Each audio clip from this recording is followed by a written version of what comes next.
लोगों को बहुत दुख है। लोगों का एक मैस्कट जो है वो चला गया। मैग्सेसे मैस्कट बोलता हूँ मैं इनको। मैग्सेसे मैस्कट्स बहुत सारे हैं। उनमें से लेटेस्ट ये है। मैग्सेसे पुरस्कार जिसको मिल गया उसके ऊपर ठप्पा लग गया कि ये डीप स्टेट का आदमी है। और वो डीप स्टेट का आदमी जो है वो आके यहाँ पे तमाशा कर रहा था। पहले लद्दाख में किया है, एनएसए में बंद रहा, अब आके यहाँ करने लगा। और आपको लगता है कि इसको हफ्ते भर पहले खत्म कर दिया जाना चाहिए था, क्योंकि पिछले हफ्ते इसको काफी ट्रैक्शन मिल गया, पता नहीं ज्यादा लंबा खींचने से। सर नमस्कार। बहुत बड़ा काम होता है सर टाइमिंग का, इसीलिए अचानक एक ऐसे कमिश्नर को लाया गया जिसने लंबे समय से इस तरह की सारी गतिविधियों को देखा है। दिल्ली में थे जब वो कश्मीर से आए, कश्मीर में एसआईबी से बहुत लंबा जम्मू का पूरा ऑपरेशन करके जब वो दिल्ली आए तो उनके सामने ये कई सारी इस तरह की समस्याएं दिखाई दी। आप ये सोचिए, जब इनको कोई पूछ नहीं रहा था तब तक ये चलता रहा। असली खेल कब शुरू होता है? जब पूरा का पूरा ये लोग संसद मार्च की घोषणा जब करते हैं, अनाउंस करते हैं, तो अचानक आप देखेंगे उससे पहले कोई कोई सुप्रिया सूले चली गई, कभी महुआ मोइत्रा चली गई। सब जिनको भी लग रहा था कि उनका दिल्ली में कोई फोटो नहीं खींचता, कोई उनका एक वो भी नहीं चलाता, कोई सोशल मीडिया भी नहीं, वो कहती थी वहां तो इतने सारे यूट्यूबर बैठे हुए हैं। बल्कि मुझे लगा पहली बार इस देश के यूट्यूबर्स ने कोई प्रदर्शन किया, मतलब लोग तो थे नहीं तो वही थे, वो लोग उसी प्रदर्शन में शामिल थे।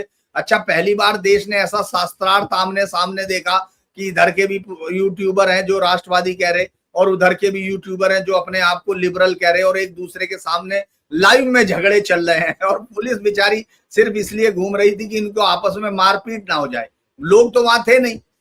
और भी बहुत सारे, देखिए जहीर इकबाल की बीवी भी पहुंच गई। अब तो वहां सारे पहुंच गए। जहीर इकबाल की बीवी पता है कौन? सोनाक्षी सिन्हा।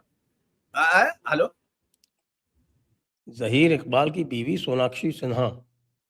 अच्छा, सोनाक्षी सिन्हा, ये तो अच्छा आपने उसका वो भी पहुंच गई हैं, लेकिन उसके साथ साथ आपने देखा नहीं कि जिसको जिसको कोई नहीं पूछता आज की डेट में। ये सारे स्टार किड्स का जो था जलवा याद है सर। मैं हमेशा मतलब पिक्चरों को मैं इतने गौर से कभी देखता भी नहीं, क्योंकि मैं तो उनको इस लायक नहीं मानता हूं कि उनसे कोई समाज में कोई प्रेरणा ले सकता है क्या, क्योंकि वहां समाज को खत्म करने की जो परंपराएं हैं वो तो वहीं से निर्मित होती हैं। लेकिन फिर भी मैं एक चीज मैंने नोट की कि ये जितने स्टार किड्स आए, इनके लिए अखबारों ने जो ये खासतौर से एंटरटेनमेंट इंडस्ट्री के जो हमारे रिपोर्टर्स भी होते हैं उनको चमत्कार लिखते हैं। ये एक फिल्म आई थी जिसमें सलमान खान की वजह से चली थी, शायद वो दबंग या कुछ ऐसा था, सिंघम कुछ इस तरह की थी, जिसमें वो कहता है बाबू थप्पड़ मारने से दर्द नहीं होता या कुछ इस तरह का। उसके बाद से इसको नई मसी वो बता दिया था कि ये मीना कुमारी है या पता नहीं। उसके बाद इसकी एक फिल्म मैंने नहीं देखी, इसको कोई किसी ने पूछा नहीं।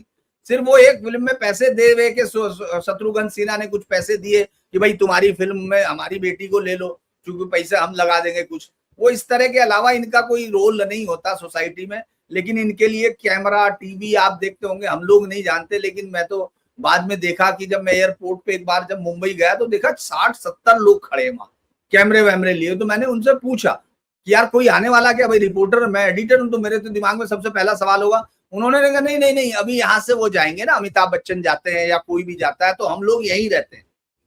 तो ये सारे लोग इतने कपड़े वपड़े पहन के तैयार होके सारे फिल्म इंडस्ट्री के लोग जाते हैं, वो इसीलिए जाते हैं एयरपोर्ट्स पे, उनके लिए, ताकि फोटो खींच जाए। तो खैर वो आ गई जहीर शाह की बीवी। लेकिन जो लाइन है आप ये देखिएगा कि ये लाइन कब से बिखरना शुरू होती है। मतलब आप देखेंगे अचानक विपक्षों की एंट्री होती है, और जो इस पूरे खेल का मास्टर माना जा रहा था वो भी सामने आ गया।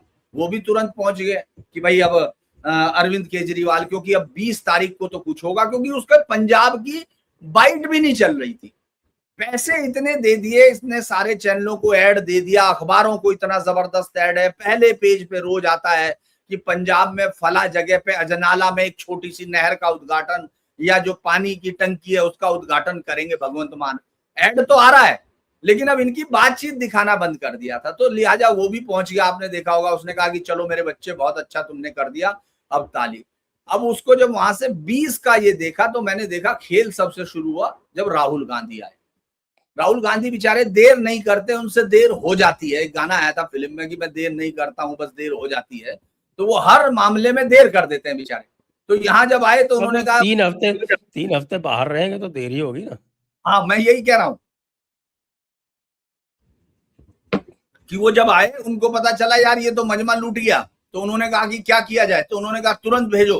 तो पवन खेड़ा पहुंच गया। जो पवन खेड़ा 2 हफ्ते से उस पूरे आंदोलन को गालियां दे रहा था, नवाज रहा था कि ये सब एजेंट हैं, ये सब हैं, इनका कोई लेना नहीं, इनका क्या मतलब, कांग्रेस इन सब की लड़ाई लड़ रही है। उसके बाद अचानक उसको लगता है कि यार ये तो खेल हो गया, वो खुद जाता है। सोचिए सोनिया गांधी कहती हैं कि साहब सोनम वांगचुक को सपोर्ट करो, क्योंकि इसके पिता का अनशन तो श्रीमती इंदिरा गांधी जी ने तुड़वाया था लद्दाख जाके, लेह में, और आप यहां नहीं सपोर्ट कर रहे। अचानक ये सब खेल शुरू होता है और तब सरकार को लग जाता है कि ये 20 जुलाई के मार्च के लिए इनके पास कुछ बचा नहीं है। विपक्ष देखिए, संसद के अंदर विपक्ष पूरी तरह संख्या गेम में गायब हो गया, क्योंकि उसको इतने दिन तक ये निश्चिंतता थी कि चलो ठीक है, इतने तो जीते हुए इनको 240 पे रोका हुआ। उनको ये पता नहीं था कि ये 240 को 440 वोल्ट में बदल देंगे। तो उन्होंने संसद के अंदर ये तो मैं कई बार कहता हूँ कि अगर इन्होंने ये गलती नहीं की होती 240 पे रखने की, तो शायद इतना कष्ट नहीं पाते। क्योंकि अगर उनके आ जाते 280, 290, 300, तो फिर वो जो मेहनत की हरियाणा, महाराष्ट्र, बिहार, बंगाल, तो शायद थोड़ा सा उतनी मेहनत नहीं करते। लेकिन अब इन्होंने कहा अच्छा हमको इतनी बड़ी चुनौती दी, चलो आप बताते हैं। अच्छा हुआ है, झटका बीच बीच में ठीक रहता है। हाँ, जनता ठीक करती रहती है तो फिर ये भी लाइन में रहते हैं। जैसे मतलब जनता तो उस किसान की तरह होती है ना, जब आप हल चलाते हैं तो एक बैल जरूर इधर उधर करता रहता है। तो आपने देखा होगा ऐसे ऐसे करती रहते हैं, बैल को लाइन में रखते हैं, खूड़ में रखना हमारे यहाँ कहते हैं। तो उसी तरह से इनको जनता करती रहती है। अब खेल ये है कि 20 जुलाई के लिए पूरे इसने अपोजिशन ने ये मान लिया था कि अगर ये इसकी तबीयत खराब हो गई तो सोने में सुहागा हो जाएगा, नहीं भी हो गया तो ये जब ऐसे ऐसे चलेगा तो दुनिया की सारे मीडिया आई चुकी है। आपने देखा होगा DHW और ये तमाम सारे मीडिया वहां पहुंच चुके हैं।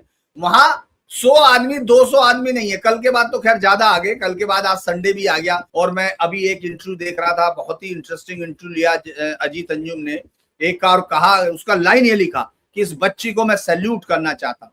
तो मतलब सैल्यूट करने का जो भी किया, 22-24 मिनट का इंटरव्यू है। तो मैंने सोचा कि भाई बहुत ही शानदार बात कही होगी। पहले तो वो कह रही है कि मैं हैरान हुआ कि यार ये मतलब, फिर याद आया कि अच्छा ये तो मेरे साथ काम कर चुका ना, मैंने तो इसके अंडर में काम किया ना अजीत अंजुम के, फिर भी इतना आश्चर्य कर रहा हूं। ये तो यक्ष के प्रश्न से भी बड़ा आश्चर्य हो गया कि अर्जुन युधिष्ठिर से कह रहा है कि भाई आश्चर्य क्यों करते हैं लोग। तो मुझे भी लगा मैं आश्चर्य कर रहा हूं। अब ये सोचिए, ये पूछ रहा है कि भाई आप यहाँ किस लिए आए। तो वो ये बताने लगी कि स्कूलों में बच्चियों के साथ रेप हो रहा है। और उसने पूछा कि आपने माँ बाप से पूछ लिया? कह रही कि माँ बाप से क्या मतलब है, मेरा परिवार कहाँ है, इससे मुझे मतलब नहीं। तो मैंने सोचा ये परिवार से इसको मतलब नहीं। और उसने कहा कि हमारे देश की संसद में अब 70-80 साल के बूढ़े हमारा फैसला नहीं कर सकते। तो मैंने सोचा ये मतलब इनको दवाई सही समय पे अगर इनके परिवार वाले दे देंगे तो इस तरह के केस नहीं आएंगे, जैसे हम सुन रहे किसी ने अपने परिवार वालों को मार दिया रात में, किसी ने वो, ये जो पागलपन की शुरुआत है वो आपको यहाँ से दिखेगी। मतलब पूरे 22 मिनट में वो ये नहीं बता पाई कि भाई यहाँ क्यों, क्या है ये। और वो कहने लगी मैं NLU की स्टूडेंट हूँ, फिर कह रही मेरी जॉब वहां है। मतलब मैं हैरान था कि कंटिन्यू ये सब चीजें फ्लिप फ्लॉप जो हो रहा है, ये सब एक सिस्टम है जिसको वो खड़ा करने की कोशिश कर रहे थे। वो सब पहुंच गए, लास्ट में सारे मास्टर आ गए। और सारे मास्टरों के आने के बाद अचानक जो इस पूरे खेल का सबसे शानदार चेहरा है वो है योगेंद्र सलीम यादव। उसने मंच संभाल ऐसे ही वो मंच संभाल लिया, कहा कि मैं अनशन नहीं रख सकता, लेकिन मोदी शुड रिजाइन। जो सबको ये समझा रहे हैं कि 5 बातों का ख्याल रखना है, हाथ में तिरंगा होगा। और अब उन्होंने कहा ये लीक तंत्र नहीं, लोकतंत्र की लड़ाई हो गई। और नारे नीचे लगा रहे हैं मोदी हटाओ देश बचाओ।